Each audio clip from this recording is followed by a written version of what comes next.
बिस्मिल्लाहिर्रहमानिर्रहीम। अस्सलाम वालेकुम।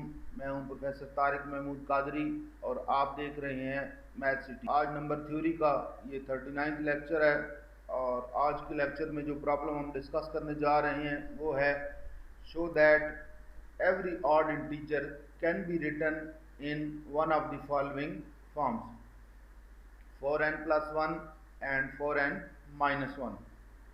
तो आज के इस प्रॉब्लम में ये कहता है कि कोई भी जो ऑड इंटीजर है उसको हम इन दोनों में से किसी एक फॉर्म में लिख सकते हैं। इंटीजर हैं उसमें से 1 है, फिर 3 है, 5 है, 7 है, 9 है एंड सो ऑन।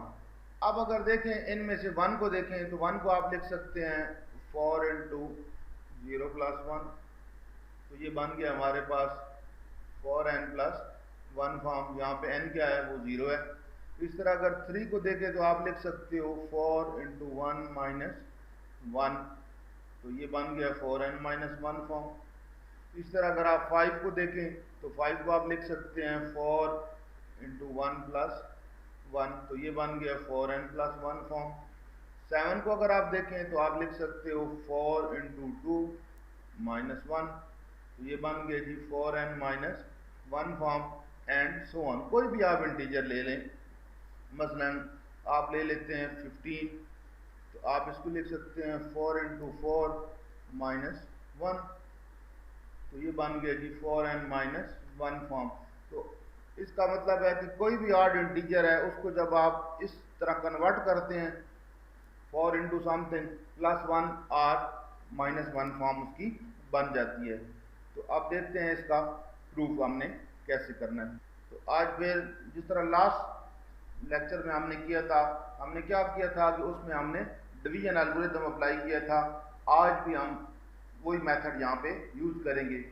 आपको अगर डिवीजन एल्गोरिथम का नहीं पता तो आप लेक्चर नंबर 37 देखें और फिर 38 देखें, तो आपके लिए ये वाला प्रॉब्लम तो समझने कुछ भी नहीं है। फिर बिल्कुल उसी तरह ही हमने करना है जिस तरह 38 किया था।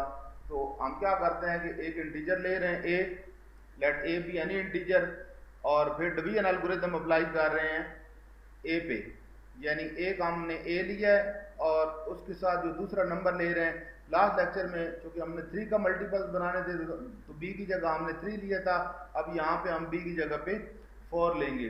तो कोई भी जब दो आपके पास पॉजिटिव नंबर्स हों तो डिवीजन एल्गोरिथम कहता है कि आप उसको जो बड़ा नंबर है वो इक्वल आप कर सकते हैं b³ + r की फॉर्म में, यानी ये वाला।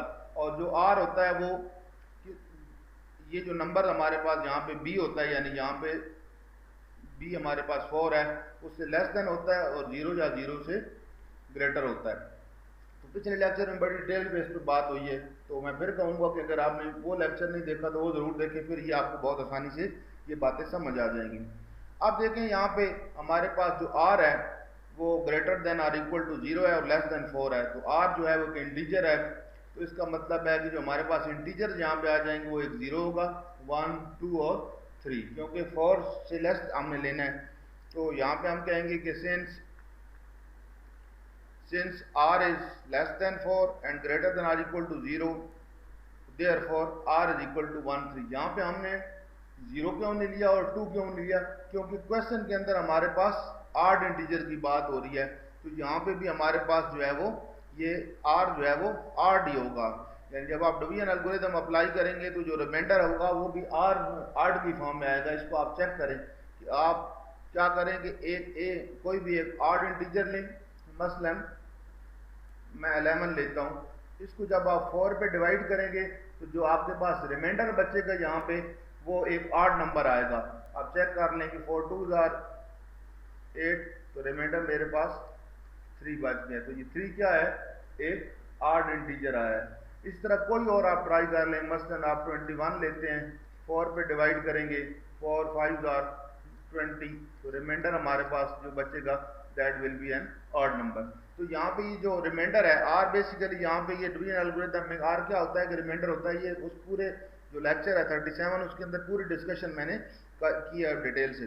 तो ये रिमाइंडर है, तो यहाँ पे रिमाइंडर जो हमारे पास बचेंगे वो 8 होंगे और दूसरी कंडीशन ये है कि वो 0 से बड़े होंगे और 4 से छोटे होंगे। तो 0 से बड़े और 4 से छोटे जो 8 नंबर्स हैं वो दो ही हैं, 1 और 3। तो अगर हमारे पास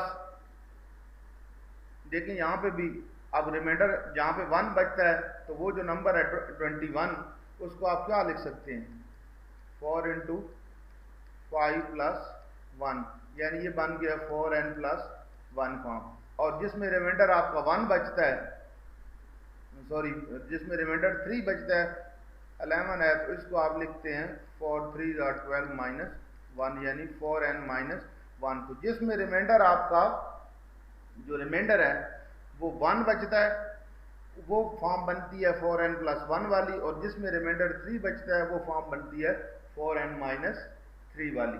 तो यहाँ से ये भी आप देख सकते हैं।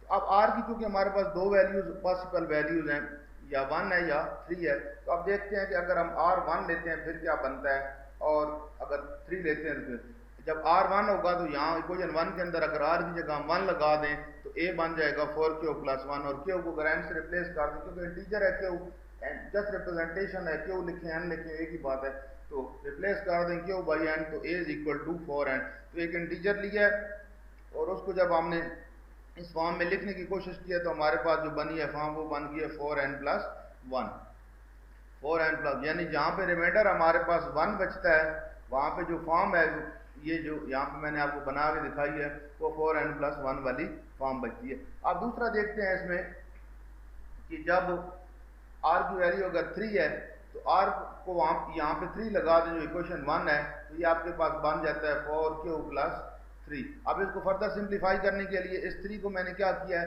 मैंने लिख दिया 4 माइनस 1। अब इन दोनों में से 4 कॉमन लिया जा सकता है, यहाँ 4 कॉमन लिया तो q प्लस 1 माइनस 1। अब q इंटीजर है तो q प्लस 1 भी एक इंटीजर होगा, और इसको हम अगर n लिख दें तो हमारे पास बन जाएगा ये जो q प्लस 1 को रिप्लेस करने से n से, तो ये बन जाएगी 4n माइनस 1।